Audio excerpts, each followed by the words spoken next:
Okay, we need to talk, right?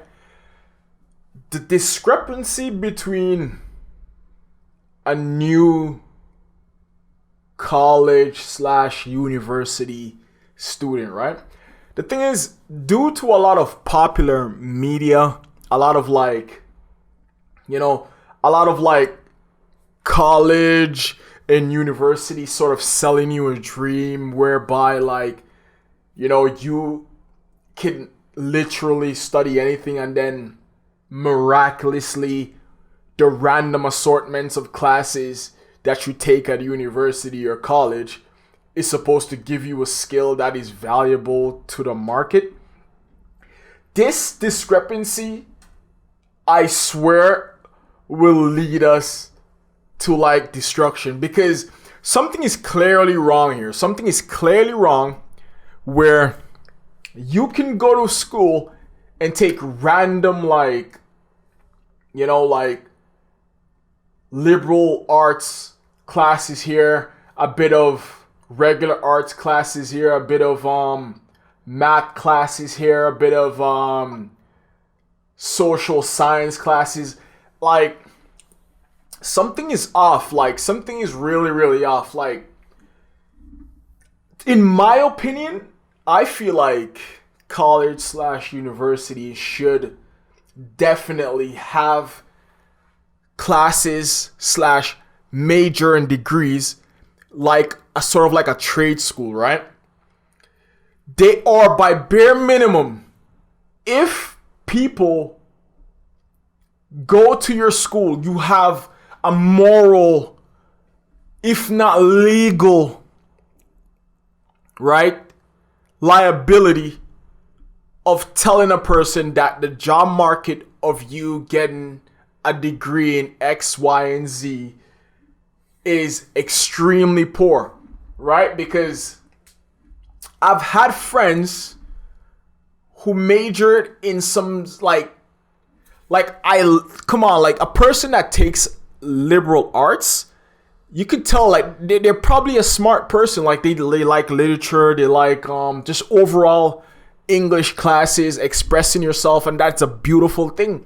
But I had a friend who went to university for liberal arts, got out, and can't find a job, and he's working a minimum wage job as a retailer at I don't want to say the name of the store, but at pretty much like a hardware store, where you sell like home appliances and all that stuff. Good guy, mean well, very, very smart guy, but a liberal arts degree in a world that favors physics, engineering, mathematics, in a world technology that favors these things, it shouldn't be fair. It shouldn't be fair for anybody going to college and university to then not know exactly what the job market entails when it comes to taking these majors, these degrees, right? Because you don't even get a class in economics to even understand what is actually going on in the world of there's such a thing as supply and demand, and the world is not perfect, and you can't major in anything you want. I know the popular thing is to follow your passions. Oh, let the wind blow and you follow it. Just follow your feelings. And the thing is, your feelings conveniently always aligns with the most easiest thing. That's another thing that is about the human animal. We're more than an animal, obviously. But there's definitely a part of us that is an animal that on average takes the path of least resistance, and that gets us in a lot of long-term problems. You may be less stressed today, but you will be stressed over your entire life paying back student loans, right?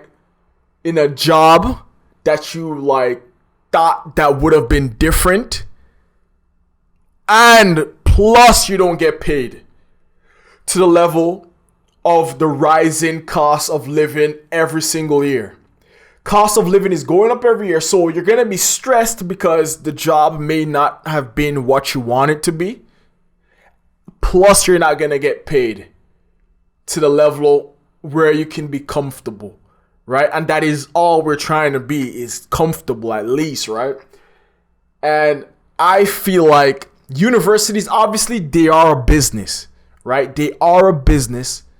And it's not in their best interest to the bottom line of telling people that only a handful of degrees, around 20 to 30 or so, are the ones that's going to get, like, you could even increase it to like maybe 50. I can't really think of 50, but like maybe there's around 20 to 30, I think, degrees that if you get these degrees, more than likely you will find a job, even if it's not in specifically what you studied, because of the skills that that degree and that major gave you.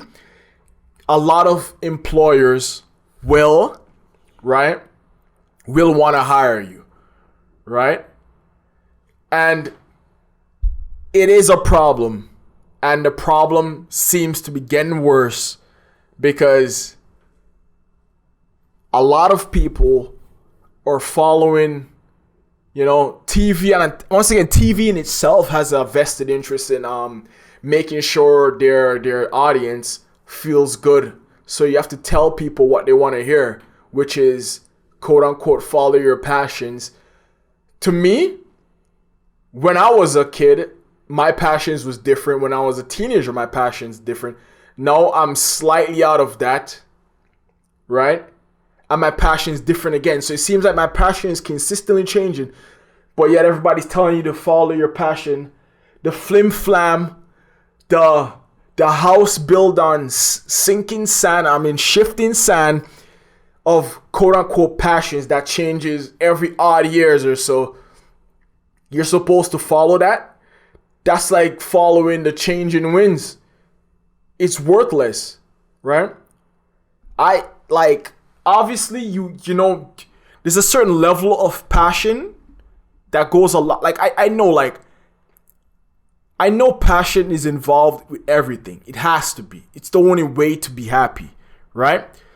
But you need to look at the top 30, top 20, maybe even top 10 majors and see which one is closest to your current passion, right? And that is the way, at least by bare minimum, if you get that, you can pay for your passion. As in, like, you would get a job. Hopefully it gives you relative work-life balance. And then on your side, you can then follow your passion.